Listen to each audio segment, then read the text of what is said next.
I come from a family of well-known musicians. I'm a third generation artist in my own family of musicians. And my grandfather was a court musician in the Mysore and the Thiruvananthapuram courts.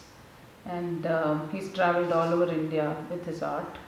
He was a Chitravina, Gotuvadyam artist. This used to be called the Gotuvadyam, simply called Gotu because this piece of slide is called the Gotu by his own guru, Sakharam Rao, who is also the guru of Sri Shamagudi Srinivasayar. And he used to have a makeshift instrument, just basically a veena without frets, or sometimes he would just even play on a tambura.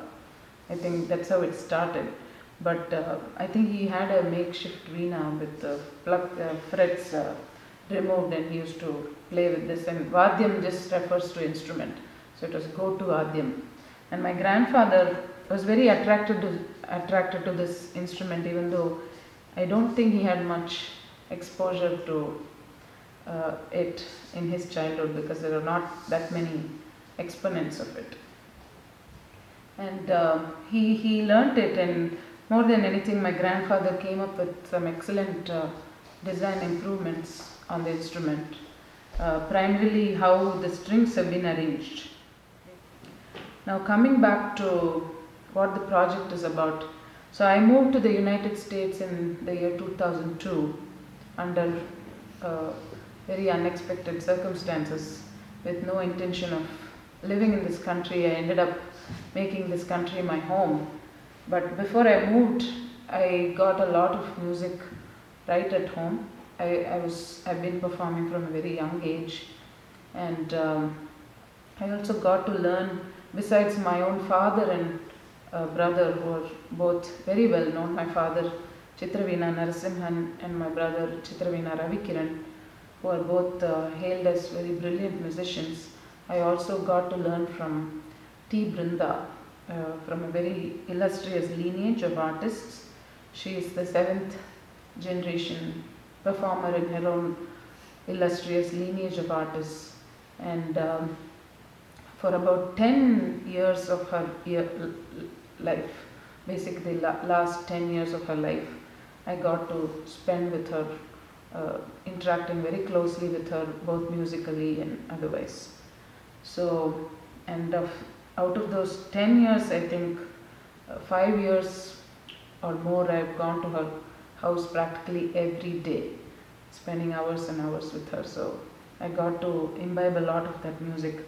So basically, yeah, it's I have a very, very traditional background of learning, and moving to this country has made me not only stick to my tradition in a much stronger way, but it has also made me think about how I can propagate it using modern tools and techniques. So, but the idea is that at the core of everything I do, I try to stick to my tradition, because I see the value of it, and I want to make sure that I pass on those great values, which I find to be timeless, regardless of where you are and what you're doing. Those are the ones that keep you going. Those are the things that keep any culture going. So, holding on to those, I've been trying to perform and teach and write and do all these things. So, although there are so many performances happening in this country, we often see some artists here or there, but there's not been one platform where we have all done something together, and it's been in my mind to do something to change that. And I've also not ventured thus far into the area of writing for grants.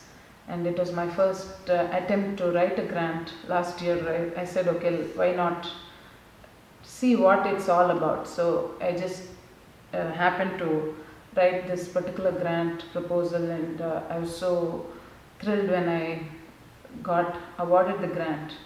And it's a significant milestone, not only in my own personal musical career, but I think it's a significant milestone for Carnatic music, because I do think it's a largest ever grant that has come to Carnatic music so far, anywhere that I know of. And Pew Center for Arts and Heritage, which awarded this grant, also let me know that it's the first uh, first project grant that they've awarded to any musician of any genre. So I think that was a wonderful milestone for Carnatic music, and I'm very proud of the fact that our music has got recognized by mainstream American granting organizations. So that's a very significant step for me as an artist in this country. And now using this grant, my first step was to bring together the artists in this country. And there's so many projects you could do, but because this has been on my mind for so long and it does involve a lot of logistics and money, I said that should be the first thing I take up. And so I've tried to bring together professional artists from many different traditions, representing many different instruments, representing a variety of styles in this project. So we have me on the vocal, and I'll also be playing Chitra Veena, and we have a Veena player. A Veena is a same thing but with frets.